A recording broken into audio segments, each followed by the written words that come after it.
અહીંયા વાડી આટા મારો છો તમે કે માંડવીમાં કઈ જોતા નથી? જોઈ છી ને ખાતર નાખી દવા છાંટી પછી આ નીંદુ માંડવી પીળી પડે થોડી ઘણી. વાત સારી ગયો તમારી પીળી માંડવી પડે એ તમને દેખાણો. આ માંડવીની હાલત જોઈ લ્યો, હાલત થાવ કેવી થઈ ગઈ છે. ઈળું ખાઈ ગઈ છે. પણ આમાં લશ્કરી ઈળું જેવી ઈળું 2-3 પ્રકારની આવી છે એટલે આપણે ગમે એટલી દવા છાંટીને તો આમાં એગ્રો વાળાના છોકરા મોટા થાય.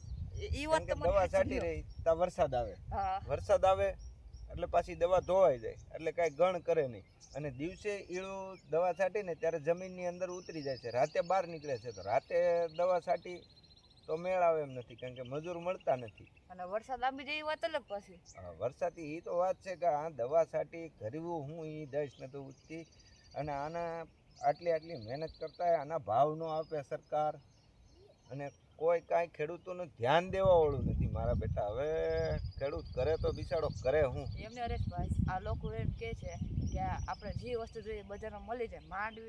માંડવી એક તરફ ફેલ થયું શું થઈ ગયું? બજારમાં માંડવી મળે જ છે પણ બજારમાં મળે છે અહીંયા તમે ખેડૂતો વાવે તો મળે ને. પણ આ બધી માંડવીનું આખું ખેતર કેવી રીતથી મહેનત કરીને તમે મજૂરી કરીને ઘેરે આવીને તૈયાર કરીને આના ભાવ ન હોય. ઘણા લોકોને એમ છે ખેડૂત જલસા કરે મજા કરે. તમારો બાપ તમે ઓફિસમાં બેઠા છો અહીંયા આવીને એક ફેરું કામ કરો ને તો તમને ખબર પડે કે આ કેમ થાય. અને જે ઓલા સુરત વાળા આવે પોસ્ટનું મુખે પાદરને જોઈ શકો છો. જો આ અમારું રૂડું ગામ અહીંયા વાડી આવે ને કામમાં મહેનત કરે તો ખબર પડે કે આ કેવી રીતથી થાય છે. રૂડું રળિયાળું ગામ નહીં મારું, રૂડું રળિયાળું કેવું ખેતર છે ને ત્યાં એમ તીકમ લઈને કે કોદારી લઈને ખોદો દવાના પંપ આખો ને ત્યારે ડો ખબર પડે કે આ કેવી રીતથી થાય છે. ખેડૂતોને હાલત હમણાં હાવ ખરાબ છે, એના ઉપર સરકાર ધ્યાન જ નથી દેતી. મારે તો એમ જ કહેવાનું છે. આવી જાય હેલો ગાઈસ આપણે માંડવી બતાવવાની નથી. માંડવીની અંદર શું પ્રોબ્લેમ છે, શું રોગ છે, ખેડૂતોને કેવી રીતે હેલ્પ થાય એમ છે કે એવા વિડીયો બનાવો કે લોકોને આમ મજા આવે તમારા વિડીયો જોવાની. અને કયો રોગ આવ્યો છે કે એના માટે હું દવા છાંટવી એટલે ડુપ્લિકેટ દવાવાળાને રાફડા પાડે છે. આપણે પૈસા દઈને બીજાડે સારી દવા છાંટવા જાય. ખેડૂત અભણ તો કરે હું જોઉં ને હુકો પટ મારો એટલે કે હુકો ન આવે, હુકો તો લાગટ આવી જાય છે.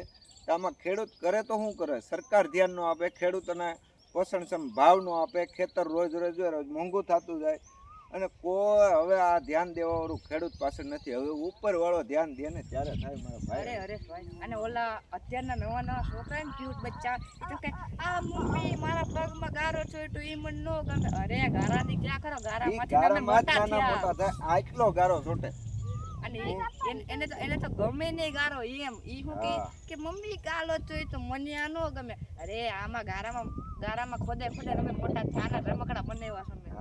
અને આ માટીની અંદર તમે નાનું છોકરું રમતા હોય ને હાથ મજબૂત થાય ને આ બધી કુદરતી માટી. જો અમારે નાની એવી છોકરી છે પણ તોય ખૂંદે છે ને ગારો. કા બેટા ગારો ખૂંદેશ ને? લાઈક કરો, શેર કરો અને સબસ્ક્રાઇબ કરો કે તો ચાલો. અરે વાહ.